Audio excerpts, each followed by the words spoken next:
midi. Mesdames, Messieurs, bonjour. Merci de choisir RFM. Il est midi, c'est l'heure du grand journal. Au sommaire de cette édition matinée de pluie à Dakar, coup de frein dans certains secteurs d'activité, d'autres plus ou moins sont au ralenti. Pluie hors saison rime avec inquiétude à Podor. Dans cette partie nord du pays, ces types de précipitations avaient décimé une bonne partie du cheptel il y a 10 ans. Et selon la météo nationale, la situation va s'estomper d'ici demain. À l'université Cheikh Anta Diop de Dakar, les cours reprennent progressivement. Dans certaines facultés et instituts, c'est le cas. Mais dans d'autres, les professeurs vont retourner dans les amphithéâtres demain. La paix dans le sud du pays, une priorité nationale pour les femmes de la Casamance. Elle rappelle déjà à Macky Sall son engagement pour la résolution de cette crise. Actualité internationale au Mali, la junte au pouvoir annonce une nouvelle constitution et compte bien mener la transition. En sport, lutte olympique, Malal Ndiaye veut la médaille d'or aux Jeux olympiques de Londres 2012. Et puis, audit de la gestion du régime d'Abdoulaye Wade. Est-ce une urgence pour le nouveau président de la République, Macky Sall? Vos réactions vers 12h30. Bienvenue à toutes et à tous. RFM midi. Antoine Diouf. Il a plu à Dakar comme dans d'autres villes de l'intérieur du pays. Dans la capitale sénégalaise, cette pluie hors saison n'est pas la bienvenue pour les marchands ambulants dont les activités sont perturbées par l'humidité. Mais d'autres gens apprécient bien ce changement de climat doux. Reportage sur Nana Tambaye. Une pluie subite hors saison. On est tout de même au mois de mars, alors forcément des désagréments pour certaines personnes. Aliou, marchand ambulant. Même pour venir ici, c'était un problème. Et là, vous voyez, avec l'humidité, on ne peut pas étaler nos marchandises. J'ai même balayé, j'ai mis une serpillière. Rien. Un simple retard pour se rendre à son lieu de travail, déclare cet autre marchand. Sur place, il a déjà étalé sa marchandise. À part le retard, je n'ai pas eu de problème. Les vêtements que je vends sont dans de gros sachets, donc ils ont été protégés, ils ne sont pas trempés. Les écharpes, les vêtements chauds et même les bottes sont ressortis des placards. Ce climat doux et caressant enchante plus d'un. C'est le cas de M. Traoré. Moi, au contraire, je me réjouis parce qu'au moins ça a participé à un peu tempérer le climat. Donc particulièrement, moi, je n'ai pas trop d'ennuis par rapport à ça. Du côté de Soumbédioune, rares sont les pêcheurs qui s'y trouvent. Beaucoup de pirogues ont quitté tôt le matin, même avec cette pluie. On a un peu entendu et puis on est parti. Bassirou Tall, pêcheur de nuit. Depuis ce matin vers 7 heures. Tout le monde est parti, Ça, c'est un peu de pirogues ici. Il y a plus de 50 de pirogues qui sont partis. Les autres, ils sont partis vers Kayar, les autres vers Mbour. Et la pêche promet d'être bonne. Il y aura du poisson. Quand il pleut, c'est là que nous allons profiter pour aller voir pêcher un peu du poisson. Certains se réjouissent, d'autres se plaignent. C'est connu, le bonheur des uns fait le malheur des autres. Et parler de pluie hors saison fait peur à Podor. En fait, c'est que dans cette localité, les pluies hors saison de 2002 avaient emporté une bonne partie du cheptel. Correspondant Seydi Gangué. Les pluies qui se sont abattues dans le département de Podor depuis hier ont fini d'inquiéter les populations. Encore une fois, le spectre de pluie hors saison de 2002 qui avait presque décimé le cheptel et causé beaucoup de dégâts dans le domaine de l'agriculture plane chez les populations. Koumba ne cache pas son inquiétude. On a même peur de ce qui s'était arrivé en 2002. Omar Sy, lui, est agriculteur. Parce que c'est plus généralement occasion de dégâts. Non seulement c'est la végétation, mais aussi même c'est les êtres humains. Ça crée tellement de dégâts. Je me rappelle, lorsqu'il y a eu des pluies en saison à Podor, qui ont même occasionné par exemple les morts d'hommes. Nous qui avions des plantations au niveau du projet de Alinkansi, nous avons subi beaucoup de pertes. Oui, vraiment, ces pluies créent beaucoup même de dégâts. Dans le Podor, l'on prie pour que ces pluies ne s'inscrivent pas dans la durée, surtout en cette période où les agriculteurs font face à la furie des oiseaux granivores. Ces pluies hors saison ne font qu'empirer leur crainte de récolte hypothéquée.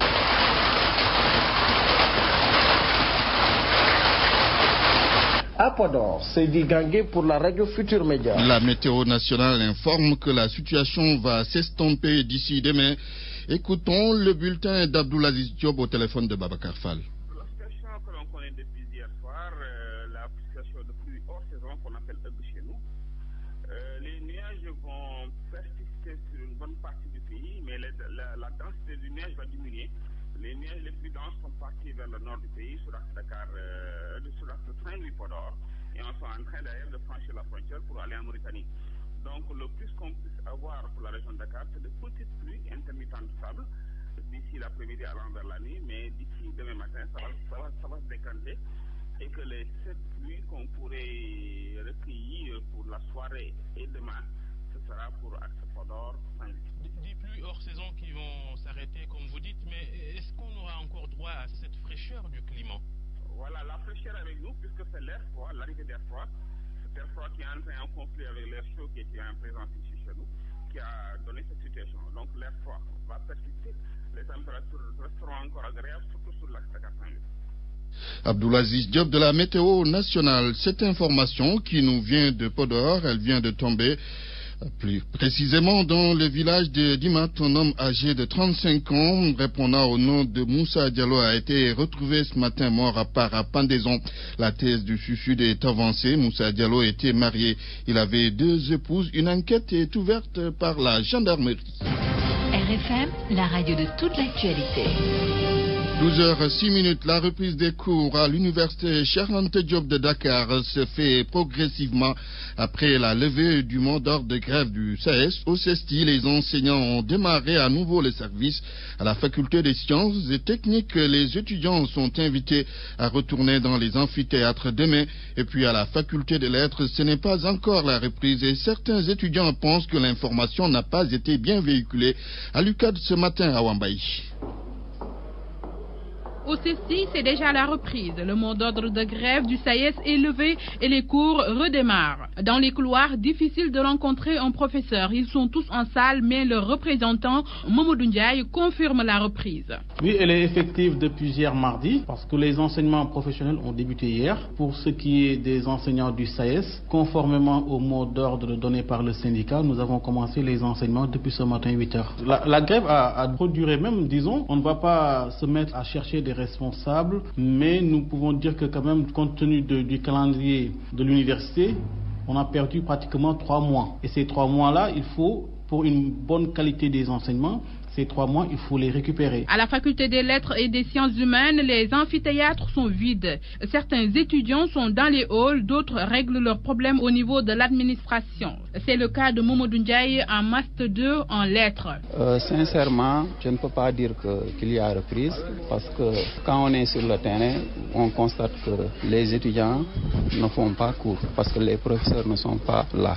L'information n'est pas passée comme il le fallait. Le bureau de l'assesseur est fermé. Il est en réunion avec les autres chefs de département pour parler justement de la reprise qui n'est pas encore effective. À la faculté des sciences et des techniques, le doyen a bien pris le soin d'afficher une note pour les étudiants qui précise que les cours reprennent demain jeudi à 8h. D'avoir une affiche du doyen. Nous informons que les cours vont démarrer demain. C'était le reportage d'Awambaï, centre-ville de Dakar. Beaucoup de commerçants se réjouissent de la situation redevenue normale après plusieurs semaines d'incertitude avec la présidentielle et les manifestations entraînant une baisse des chiffres d'affaires pour bon nombre de commerçants. Mais à Sandaga, les commerçants travaillent maintenant l'esprit tranquille. Le reportage d'Aminata Goudiabi. Au rond-point de Sandaga, plusieurs commerçants installent sur la chaussée leur étal en bois sur lesquels trônent des vêtements, des chaussures et autres accessoires de beauté. À l'image de Cher, ces vendeurs se disent contents d'avoir repris leurs activités paisiblement. Sénégal, vous savez, quand il y a manifestation, nous ne pouvons pas faire correctement notre travail. Nous fermons boutique très tôt. Vraiment, ces événements passés nous ont beaucoup handicapés. Nous prions Dieu pour que cela ne se reproduise jamais. Dans sa boutique de produits cosmétiques, Baïdi exprime la même joie. Il avait hâte que ce moment arrive. Les gens souhaitaient beaucoup la paix, quoi. Comme il y avait des manifestations, tout ça, les gens avaient peur. Parce qu'à la maison, il n'y avait pas d'activité, mais bon, bon, les actions reprennent. Côté client ou simple passant, c'est l'enthousiasme qui se lit sur les visages. Ah oui. Pour mademoiselle Ndiaye, femme active, la campagne électorale a causé beaucoup de dommages. Je sors aisément, je fais mes courses aisément sans rien ne craindre et tout. Et tu sais, durant la campagne, il y avait beaucoup d'agressions. Bon, on prenait les enfants, on les sacrifiait et tout. Maintenant, même les enfants, on ne sortait pas. Avec la campagne, sinon, ils te disent, tu vas investir ton argent, les signataires vont partir et tout. Tu vas. Maintenant, comme tout est revenu à la normale, bon, j'investis tranquillement, je gagne mes sous. Bon. L'élection présidentielle s'est déroulée sans heurts. Ces vendeurs et autres citoyens s'en réjouissent. Ils se disent enfin libres de circuler partout sans recevoir de gaz lacrymogène, encore moins de jets de pierre. RFM, fréquente modulation 94.0, la radio en puissance. Antoine Diouf. Ziguinchor, la plateforme des femmes pour la paix en Casamance, rappelle déjà à Macky Sall son engagement qui consiste à travailler pour le retour de la paix dans le sud du pays. Oui, pour les femmes de la Casamance, cela est une priorité nationale. Ziguinchor, Abdoulaye Sambou. La plateforme des femmes pour la paix en Casamance rappelle au nouveau président démocratiquement élu que la paix en Casamance est la priorité nationale. Dans un communiqué de presse qui nous est parvenu, la plateforme des femmes pour la paix en Casamance s'est réjouie de la signature du mémorandum pour la paix en Casamance par le candidat Macky Sall lors du premier tour et a noté avec satisfaction son audition sur son projet pour la Casamance au second tour. Les femmes de la Casamance naturelle regroupées au sein de la plateforme des femmes pour la paix en Casamance profitent aussi de ce moment de victoire de la démocratie et du peuple pour apporter un soutien au nouveau président pour la réussite dans sa mission de chef d'État. Nous vous appelons à mettre un terme à ce conflit armé conformément à votre engagement signé le 17 février à Ziguinchor, écrit la coordinatrice du directoire de la plateforme qui manifeste aussi la disponibilité et l'engagement des femmes de la Casamance pour la résolution du conflit casamancé. Enfin, la plateforme des femmes pour la paix en Casamance s'est félicitée du déroulement des élections présidentielles du 25 mars qui ont porté Macky Sall à la magistrature suprême. Il faut rappeler que les femmes de la plateforme avaient donné un mois au nouveau président pour reposer des actes allant dans le sens du règlement de la crise, sinon il n'exclut pas de tenir un sitting devant les grilles du palais pour rappeler au président ses engagements. Abdoulaye Sambou, Ziguinchor, RFM. Les élections législatives sont prévues dans plusieurs semaines. C'est le 17 juin prochain, pris exactement.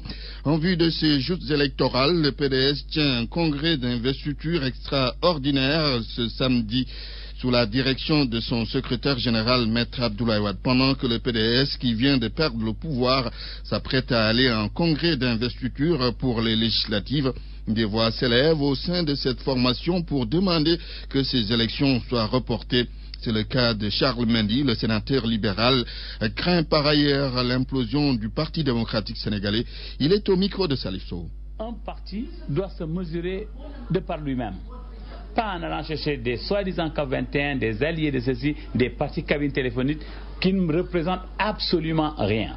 Et ce sont ces partis-là qui nous ont trompés en fait. Parce qu'au lieu de s'occuper des responsables locaux, des responsables de premières heures, des responsables valides dans les zones, on s'est occupé des moments de soutien, des alliés et tout et tout. Ne craignez-vous pas l'implosion du PDS suite à ces débats? Oui, cela est normal, cela est possible parce qu'il y a des gens qui vont tout de suite transhumer, qui vont aller chercher d'autres chats à fouetter du côté de Macky Sall surtout, mais cela c'est pas un problème. Il y aura un moment de trouble dans votre... Préparer les législatives et puis les locales, etc. Mais oui, on les prépare. Je ne sais pas si les gens auront le temps réel de faire les élections, mais moi si j'avais un conseil à donner à Macky Sall, je lui demandais tout bonnement de renvoyer les élections, toutes les élections, le temps de s'asseoir, de structurer son parti, de nous permettre nous aussi de structurer notre parti et puis aller aux élections. Mais là c'est trop pressé et je ne pense pas que les gens soient vraiment prêts. RFM. L'actualité internationale. L'actualité internationale présentée aujourd'hui par Daouda Diouf. Bonjour. Bonjour Antoine. En Côte d'Ivoire, un accident de circulation a fait des dizaines de morts hier dans la localité de Bouaké. Vous l'avez dit, c'est à Bouaké, c'est dans le centre de ce pays qu'un terrible accident de la circulation a fait au moins 40 morts et plusieurs dizaines de blessés. Pour plus de détails, Ibrahima Diédhiou. Deux cars sont entrés en collision. L'un était en provenance du Mali et l'autre en partance pour le Burkina Faso. Selon la gendarmerie, une crevaison de pneus est à l'origine de cet accident. Le chauffeur chauffeur a perdu le contrôle et s'est retrouvé face à l'autre véhicule. D'après les responsables des sapeurs-pompiers, c'est le bus en provenance du Mali qui a enregistré plus de morts. Les blessés, quant à eux, ont été acheminés dans un centre hospitalier. La ville de Bouaké, où s'est produit le tragique accident, est un carrefour commercial et de transport important. Les accidents de route mortels y sont fréquents. En août dernier, au moins 52 personnes ont trouvé la mort dans la chute d'un autobus dans la lagune d'Abidjan, créant une très grande émotion dans le pays. Le gouvernement ivoirien avait décrété 3 jours de deuil national et les festivités du 51e anniversaire de l'indépendance avaient été reportées. Au Mali, Daouda Diouf, les militaires putschistes ont décidé d'établir une nouvelle constitution et procéder à une transition. Et Antoine, pendant cette période dont la durée n'est pas déterminée, le Comité national pour le redressement et la restauration de l'État, le CNRDRE, sera l'organe suprême du pouvoir, mais les membres de cette junte ne seront pas autorisés à se présenter aux futures élections. Une tentative de normalisation de la situation alors qu'au même moment à Abidjan, la CEDEAO a annoncé l'envoi d'une délégation de 6 chefs d'État à Bamako d'ici 2 jours pour plaider en faveur d'un retour à l'ordre constitutionnel. La junte a aussi annoncé la levée immédiate du couvre-feu et la réouverture des frontières. Libye, des affrontements notés depuis lundi entre tribus rivales ont fait plusieurs morts. Oui, c'est des Toubou et des Ouled Selman qu'on note dans ces affrontements meurtriers qui ont fait au moins 15 morts, nous dit Djibi Sadio. Des combats à l'arme lourde ont repris hier tôt le matin et se sont prolongés dans l'après-midi selon plusieurs témoins. La veille, les affrontements s'étaient concentrés dans les quartiers sud de la ville de Seba, à proximité de l'aéroport. Des combattants de la tribu Oulid Isliman, longtemps favorables à l'ancien régime, étaient à la recherche de Toubou dans le camp de Taïri où vivent des centaines de familles Touareg. Elles ont toutes fui le camp suite au combat selon des responsables Touareg joints par RFI. Selon les habitants de la ville, ce sont les Toubous venus de l'étranger qui ont tiré les premiers. Les Toubous, pour leur part, disent avoir été agressés en premier. Le chef de la tribu Toubou en Libye, Issa Abdelmajid Mansour, dénonce même un plan de nettoyage ethnique. Il accuse le CNT de vouloir exterminer sa tribu et annonce la réactivation du Front Toubou pour le salut de la Libye au mouvement d'opposition de l'ancien régime qui avait été dissous au mois d'août. Djibi Sadio, le gouvernement malgache a adopté hier un projet de loi d'amnistie, étape incontournable avant les élections, notamment pour permettre à certains condamnés pour des raisons politiques de se présenter au scrutin à venir. Cette amnistie concerne les infractions commises entre 2002 et 2009 et liées aux événements politiques. Mais Antoine, la question de l'ancien président Marc Ravalomanane est au centre du problème puisqu'il a été condamné par contumace aux travaux forcés à perpétuité pour la mort d'une trentaine de manifestants en 2009. Or, selon le texte validé hier, les violations graves des droits de l'homme, parmi lesquelles le meurtre, sont des actes non amnistiables. Ce projet de loi sur l'amnistie doit encore passer devant le Parlement lors d'une session extraordinaire qui s'ouvrira mardi prochain. Et Antoine, une dernière information, notre compatriote Marta Diop a été reçu lundi par l'ancien président brésilien Lula da Silva. Marta Diop, directeur de la Banque mondiale pour le Brésil, qui quitte son poste pour devenir vice-président de la Banque mondiale pour l'Afrique, a discuté avec l'ancien président brésilien de la coopération entre le Brésil et l'Afrique, notamment en ce qui concerne l'énergie et l'agriculture. Tous les deux prévoient de participer le 3 mai prochain à une rencontre sur investir en Afrique, opportunités, défis et instruments pour la coopération économique. Une rencontre prévue à Rio de Janeiro. Rappelons Antoine que Marta Diop est le premier ministre des Finances sous l'alternance. Voilà, une page internationale présentée par Daouda Diouf. Parole aux auditeurs. L'actualité, qu'en pensez-vous? Moi, je pense que vous devrez. Réagissez dans nos éditions d'information sur l'actualité. Bonjour. Oui, bienvenue sur cette antenne d'RFM. Du lundi au vendredi, vous avez la parole sur RFM. Audit de la gestion du régime d'Abdoulaye Wade est une urgence pour le nouveau président de la République, Macky Sall. Vous aurez la parole aux alentours de 12h30.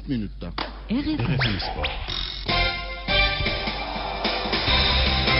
Les sports avec Malal Junior Diagne. Bonjour Malal. Bonjour Antoine Diouf. Lutte olympique, Malal Ndiaye cette fois-ci demande du soutien pour offrir au Sénégal sa première médaille d'or. Il est qualifié pour les Jeux Olympiques de Londres. Le champion Alpoulard se prépare pour les JO de Londres prévus donc cette année. Mais Malal Ndiaye demande du soutien pour une préparation exceptionnelle. Il veut faire un truc de grand, c'est-à-dire réaliser la prouesse d'amener pour la première fois de l'histoire une médaille d'or olympique pour le Sénégal. Malal Ndiaye que nous avons joint ce matin au téléphone. Je pars à Londres au nom du Sénégal et avec la ferme intention de hisser très haut les couleurs nationales. je veux que les gens m'aident, les autorités surtout, afin que je puisse avoir une bonne préparation. Vous savez, c'est pas Malal simplement le lutteur qui y va, mais c'est le Sénégal que je vais représenter et j'ai pour ambition de remporter la médaille d'or. Déjà, j'ai fait un truc historique. Je me suis qualifié pour les Jeux Olympiques. D'habitude, les gens, ils étaient invités, mais moi, je me suis battu pour me qualifier. Maintenant, je vais encore me battre pour le Sénégal. L'objectif principal, le seul but, c'est l'or olympique et rien d'autre. Et je demande aux gens de m'aider afin que je puisse réussir ce pari.